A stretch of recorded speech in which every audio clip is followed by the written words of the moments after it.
my gelatin and nanocellulose mix. I'm going to go ahead now and start the sizing. You do the surface area, let it dry, and then you do the interior, let it dry, right? So this is a single strokes I'm doing that are overlapping. So this stroke overlaps the previous one by a little bit. And gelatin itself is a kind of glue in a way, right? And now you have nanocellulose added to it, and it strengthens everything, right? And gives you a nice sheen at the end, a good layer that you can't really penetrate. Water can't penetrate, nor can your eraser at this point, because if you have any dirt, anything you want to remove, do it before the sizing. Otherwise, you'll have to reverse the sizing and then proceed with the cleaning again, right? So we'll let this dry and then we'll invert it to the other side and do the other side, right? Okay. Dry it without any disturbance, without accelerating the drying process, right? Just natural drying. All right, guys. So you can see I didn't have too much gelatin in this, just the 1% gelatin, right? 2 grams per 200 mils of water. And what I'm going to do now is change the parchment paper. I'm going to put on different parchment paper, invert it to the other side, and now do this size, do this sizing here, right?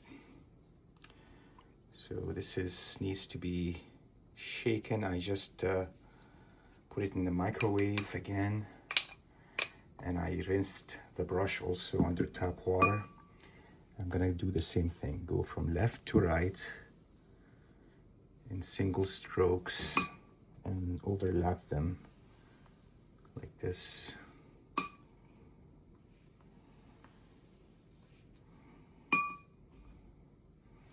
And don't saturate your brush too much, just enough to finish the work, right?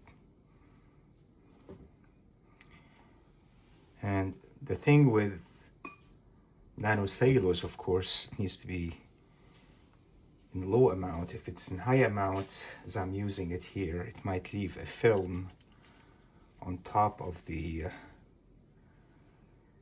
see, okay, might leave a film on top of your book that is difficult to remove in the future, right? So I recommend lower concentrations than the one I'm recommending in this video. And go with that, right? It's my book, so I can do anything I want with it technically, right? But it is a little bit higher than I wanted it to be, right? Okay. So we let this guys dry now and go back and check the work at the end, right? Just a little bit here. Oh, that just didn't change color. Okay.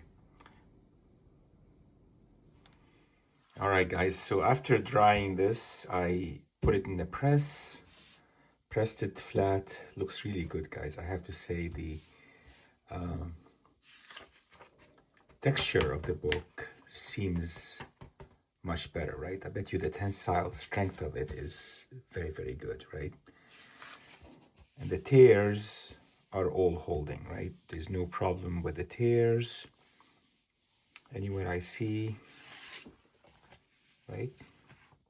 Oh, this tear just opened up.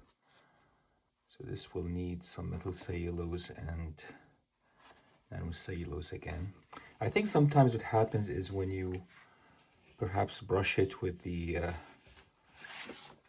gelatin and nanocellulose mix, you don't have high enough amount of nanocellulose in it. And it ends up opening some of the tears, right?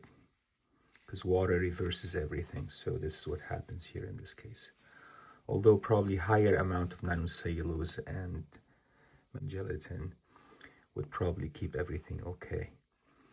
But if it opens, you should just apply the paste again, right? I have to make fresh paste. I don't have any right now. But it looks really good. I have to say I am pleased with the way it looks and feels, right? Has a good feel to it. You can hear that, right? You couldn't do that beforehand. You saw the book beforehand, right? So it's open from here to here. It didn't open here, which is okay. This one is holding. Other tears are holding, like here. They're all holding.